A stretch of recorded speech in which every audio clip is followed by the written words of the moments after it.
शारदीय नवरात्रा पर्व के पावन अवसर में राम कथा का किया गया आयोजन। सुश्री दीपिका देवी जी वानखेड़ी इलाहाबाद द्वारा राम कथा का वाचन किया जा रहा है। ग्राम पंचायत चांगुटोला श्री राम के नारों से गूंजा। शारदीय नवरात्रा के पावन अवसर में चांगुटोला ग्राम पंचायत में राम कथा का आयोजन किया गया। नवरात्रि के प्रथम दिन माता मंदिर में बैंड बाजे के साथ कलश शोभा यात्रा चांगुटोला नगर में निकाली गई।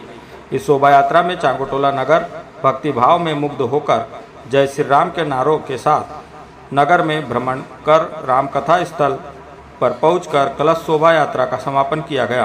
कलश शोभा यात्रा में चांगुटोला नगर के प्रतिष्ठित जनों का सहयोग विस्मरणीय रहा। राम कथा का वाचन सुश्री दीपिका देवी जी के द्वारा किया जा रहा है। लामता से शत्रुघ्न ठाकरे की रिपोर्ट। ये क्या है, कलश यात्रा अपने श्री राम कथा है अपने महावीर चौक में, है ना, उससे कलश यात्रा निकाली गई है, जो अपनी देवी मंदिर से होते हुए गांव का भ्रमण करते हुए थाना चांगुटोला के सामने से सरपंच प्रमोद ठाकरे के वहां से और जो पुराण जो हो रही है वहां पे पुराण स्थल पर पहुंचेगी। कितने दिन की पुराण है? ये पुराण है 9 दिन की। जी हाँ, राम कथा। इसका मुख्य बिंदु तो यह रहेगा कि इसका जो उपलक्ष्य है ये है नवरात्रि का। नवरात्रि के उपलक्ष्य में यह राम कथा जो रखी गई है, तो मेरा व्यक्तिगत यह मानना है कि रामचरितमानस जो है यह मुख्य रूप से माताओं की ही देन है। यदि माताएं ना होती तो ये राम कथा कभी आगे नहीं बढ़ पाती।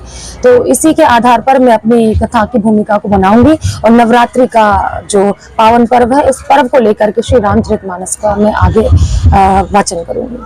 कथा का उद्देश्य व्यक्तिगत रूप से यदि देखें तो कथा का उद्देश्य यही है कि हमारे द्वारा जितना हो सके उतना धर्म का प्रचार प्रसार हो। और चूंकि आज जितने भी लोग हैं सभी लोग अपने अपने जीवन में इतने व्यस्त हो गए कि उनके पास समय नहीं है, तो वो और कुछ इस राम कथा से सीखें या ना सीखें, लेकिन राम के नाम का जो जीवन में प्रभाव होता है उसको ही सीख लें तो उनका जीवन सार्थक हो जाएगा। अध्याय से कहा कौन से अध्याय तक समाप्ति होगी? वैसे तो ये 7 कांडों में समन्वित है श्री रामचरितमानस। मुख्य रूप से इसमें बालकांड और अयोध्या कांड को विस्तार से लिया जाता है। अंत में जो लंका कांड तक की कथा है उसको इसमें कहा जाता है।